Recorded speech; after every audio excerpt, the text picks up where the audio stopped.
Graça e paz. Continuando então o nosso tema Deus, ser humano e tempo, e dando continuidade às questões que nós estamos falando, né? O homem. Nós vamos, como eu já disse, o nosso canal não visa ficar trazendo conceitos, mas algumas coisas aqui eu quero fazer você pensar, pegando desse vídeo que nós vimos há pouco para esse vídeo agora. Você já parou para pensar quando falamos sobre o falar corretamente, como que as pessoas às vezes falam uma coisa e querem dizer outra? Se nós formos corrigir o brasileiro, nós teremos que corrigir de tudo que ele fala. Eu acredito que de 10 a 30% daquilo que ele quer falar está um pouco equivocado.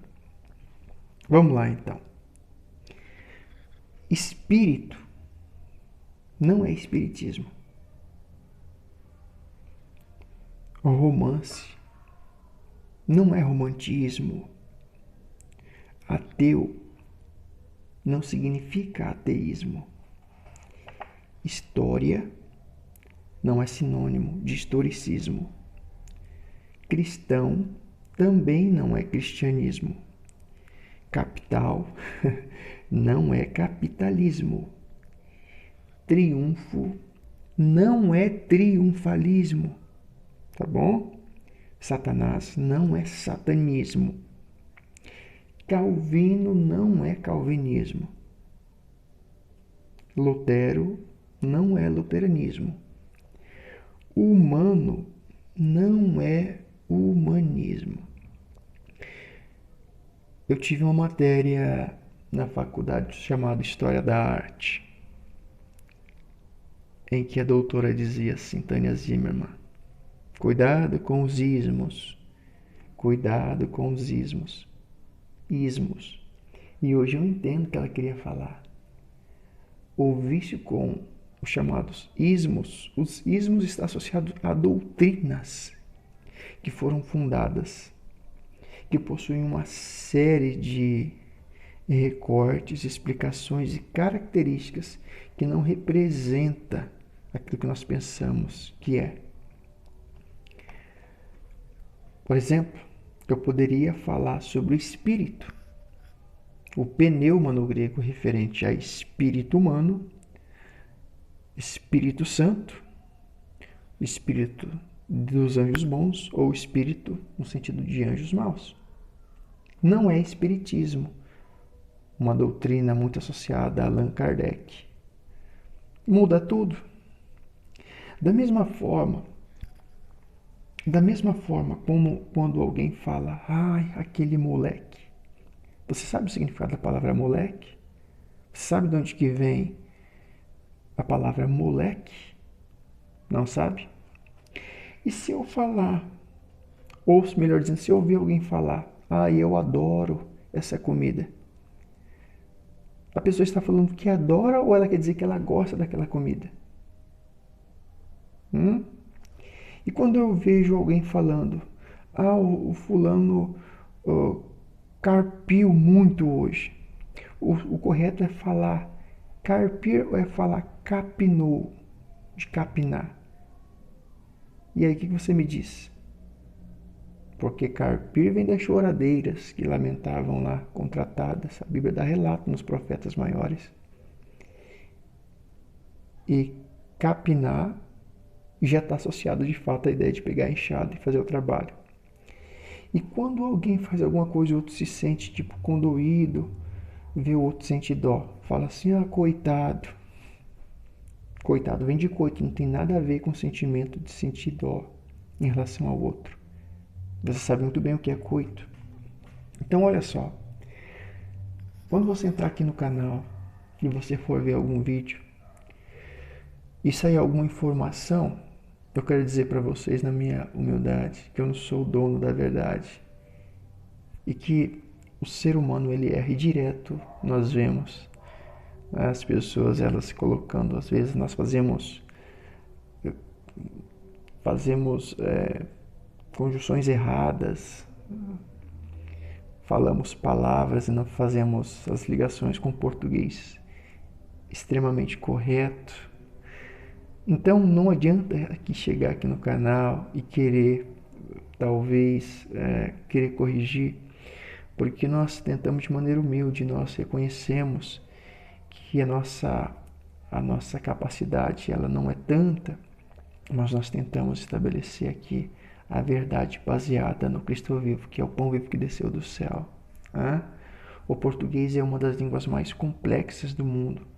Um dia eu fui perguntar para a professora de português o que será mais fácil, estudar o espanhol ou o inglês. Ela falou, olha, 1000 vezes o inglês.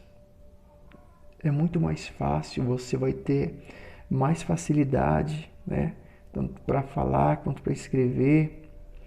O espanhol é muito cheio de regras, é muito complexo. Então, da mesma forma, quando a gente pensa às vezes em apontar o dedo para o nosso irmão, tem 4 dedos apontando para nós. Eu aponto um para você e tem 4 apontando para mim. Significa que antes de eu querer tirar o argueiro do teu olho, eu tenho que ver que eu também sou limitado, extremamente limitado.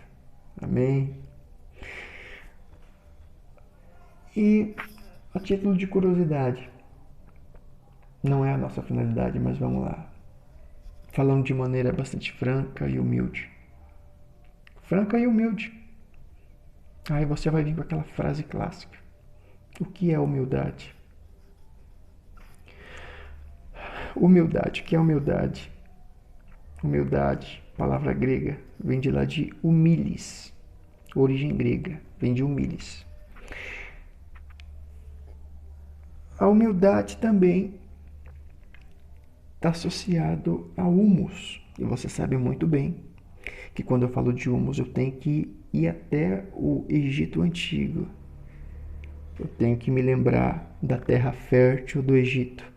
Aí eu cito Salomão para você, Eclesiastes, lança o teu pão sobre as águas, porque depois de muitos dias o acharás. Um dia eu vou fazer exegese desse texto, não vou fazer agora, tá? Mas eu tenho que me lembrar que é da palavra humus que vem a palavra homem, que vem a palavra humanidade. A palavra homem e a palavra humanidade se originou da palavra humus, terra fértil ou fertilidade. Você sabe muito bem que o milis, o humus é aquilo que fica aonde? Em cima? No meio? Não. O milis fica no chão, o humus fica no chão. Então, lá no Egito, na época da Antiguidade, às beiras, às margens, melhor dizendo, do rio Nilo, grande rio da Antiguidade do Egito, os moradores da margem do Nilo é que aguardavam, né, com expectativa a época das cheias do Nilo. Daí você entender, Salomão lança o teu pão sobre as águas. Então os moradores do Egito aguardavam as cheias do Nilo. Em seguida, aí, as margens estariam repletas de humus. As margens do rio estariam repleto desse adubo orgânico natural, composto por plantas, restos de animais, né, outros seres, dejetos. Isso tudo formava o adubo chamado humus, né, de matéria orgânica em decomposição, que em parte serviria de alimento para algum animal, mas que mais comumente para nós ocidentais era visto como adubo. Daí vem a palavra humildade. Como não é a finalidade do canal, mas aí você iria me perguntar, né? Será que ele sabe o que é humildade? Para estar aqui eu tenho que ter humildade. Para fazer os meus vídeos eu tenho que humildade, falar que eu não tirei nada de mim. Tudo que nós falamos são de fontes. Nós vamos até as fontes, bebemos das fontes e lançamos o conteúdo. Daí vem o que é humildade? É a capacidade que uma pessoa tem de fazer a outra crescer. Isso é humildade. Então, qual que é a finalidade do canal? Eu não vou ficar batendo em cima de conceitos. A finalidade do canal não é isso. Se pressupõe que a pessoa que ouve, que está ouvindo a outra, ou ela sabe, se ela não sabe, ela vai buscar o conhecimento. Porque o ser humano é um eterno vir a ser. Eu estou em processo de construção, de amadurecimento, até que cheguemos ao pleno conhecimento da verdade. Você vai me falar, isso aí Paulo citou em Efésios 4, está relativo lá aos dons ministeriais, edificando a igreja, eu sei, mas uma das finalidades do canal também é essa. Então a finalidade do canal é exatamente essa, dentro de uma lógica, dentro da tônica da humildade, nós temos essa capacidade, essa é a nossa capacidade, de fazer com que você cresça, edificado, abençoado, fortalecido. É uma das coisas que, quando eu tenho oportunidade, eu falo para as pessoas: calma, você precisa ter paciência com você mesmo. O processo de crescimento não é do dia para a noite, não é assim que funciona. O processo de crescimento é dia após dia. É o que Paulo diz: dia após dia morro, dia após dia morro, dia após dia morro. Por quê? Porque Cristo tem que ser gerado, tem que ser manifesto em nós. E muitos vão dizer, nós ouvimos muito isso dentro da teologia. Algumas vezes nós ouvimos, não dentro da teologia também, que o conhecimento ele é progressivo, ele é paulatino, né? E é isso que de fato o nosso canal tenta propiciar aqui para você. Que você venha de fato crescer.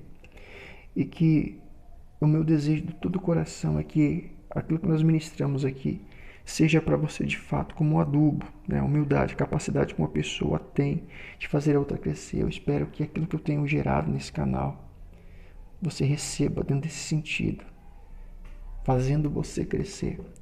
Porque se você cresce, meu irmão, é sua bênção. Se você cresce, se nós estamos propiciando para você crescimento, isso é bênção. Agora, um crescimento sadio, um crescimento na fé, sabendo que nós não sabemos tudo, nós sabemos na medida daquilo que Deus tem para nós, buscando em livros, em exegese, fazendo estudos. Amém? Do fundo do meu coração, que você seja ricamente abençoado, que você cresça na graça, no conhecimento, como diz Pedro, escrevendo lá a sua epístola, né? Crescendo em tudo, crescendo na graça, no conhecimento do nosso Senhor Jesus Cristo. É isso que eu desejo para você em nome de Jesus. Fica na paz.